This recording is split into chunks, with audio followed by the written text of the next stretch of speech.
દીતીના બે પુત્ર છે આસુરી વૃત્તિના છે, એની વૃત્તિમાં આસુરી ભાવ છે.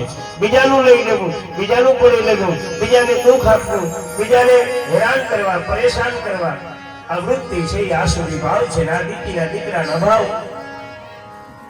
અને હિરણ્યકશ્યપુએ પૃથ્વીનું હરણ કર્યું છે, બધા જાણે છે.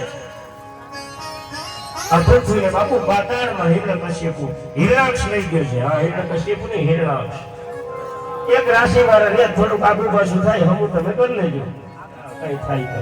હિરણાક્ષ પૃથ્વીને બાપુ પાતાળમાં લઈ ગયો છે. બ્રહ્માજી મહામુનિ નારદને કહે છે કે હે નારદ,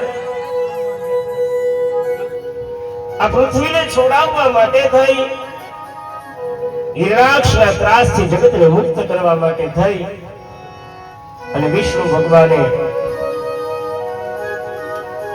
મત્સ્ય રૂપ ધર્યું.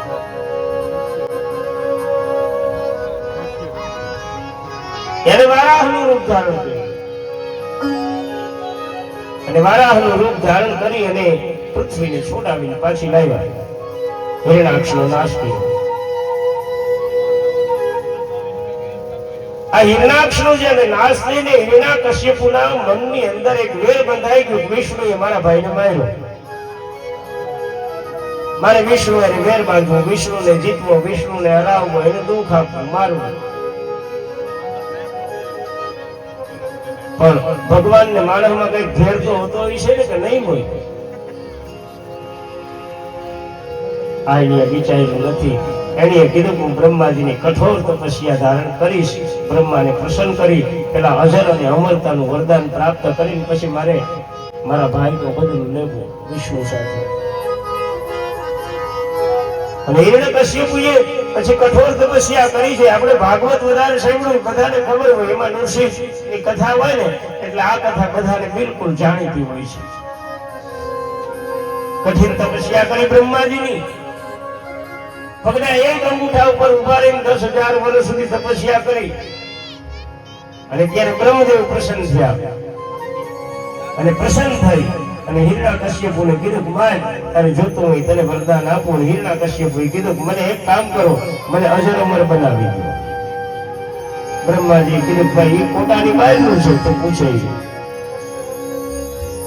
આ જગતમાં કોઈને અજર અને અમરતાનું વરદાન હું ના આપી શકું, કારણ કે હું કોણ નથી. બાપ આ જગતમાં અજર ને અમર પણ બનાવે કોણ? મારા મહાદેવ. એ ધારે તો અજર ને અમર બનાવી, કેટલાય ને બધા બનેલા દાખલા છે.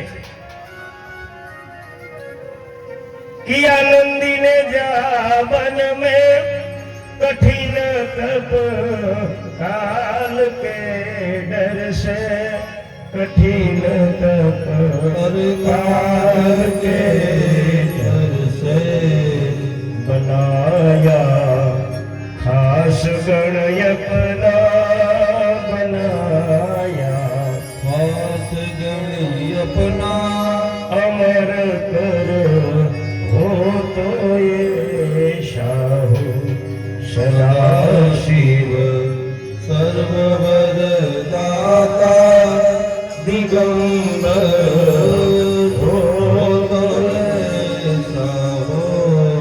મહાદેવના અનેક દાખલા છે, એની અમર ગયા છે અને અમર દેવની અમર કથા, આ કથા પણ અમર છે. અને એનાથી આગળ કહું, બ્રહ્માજી નારદને કહે છે કે નારદ જ્યારે મારી પાસે વરદાન મેળવું ને ત્યારે મેં કીધું કે ભાઈ આ વરદાન, અમરતાનું વરદાન તો હું જગતમાં કોઈને આપી ન શકું, અજર અમરતાનું વરદાન ન આપી શકું. હે હિરણ્યકશ્યપુ, તારે બીજું કોઈ વરદાન જોતું હોય તો માગી લે, કારણ કે આ તો મૃત્યુલોક છે. આ જન્મ થાય એનું મૃત્યુ થાય, જેનું નામ ધર્યું હોય એનો નાશ થાય, એમાં હાલે જ નહીં. આ કોટો જ બાપા કોઈ પાસે નહીં અમરતાનો, એ તો એક મારા મહાદેવ પાસે જ છે, બાકી જગતમાં કોઈ પાસે આ કોટો નથી. માટે તું કઈક બીજું વરદાન માંગ. હાટે તારે વધારે જોતાય વધારે વરદાન માંગ લે બ્રહ્માજી કે હિરણ્યકશ્યપુને. એટલે હિરણ્યકશ્યપુએ કીધું તો હે બ્રહ્માજી મને એક વરદાન થી કઈ નહીં થાય, મારે જોહે વધારે વરદાનો. બ્રહ્માજી કે હવે તે એટલી કઠિન તપસ્યા કરી માગી લે. પ્રભુ એટલું બધી યાદે રહી એમ નથી, બ્રહ્માજી કે જા તને છૂટછાટ છે, તું લખીને લઈ આવ, તારે જેટલું જોતું હોય એટલું. તને એક જ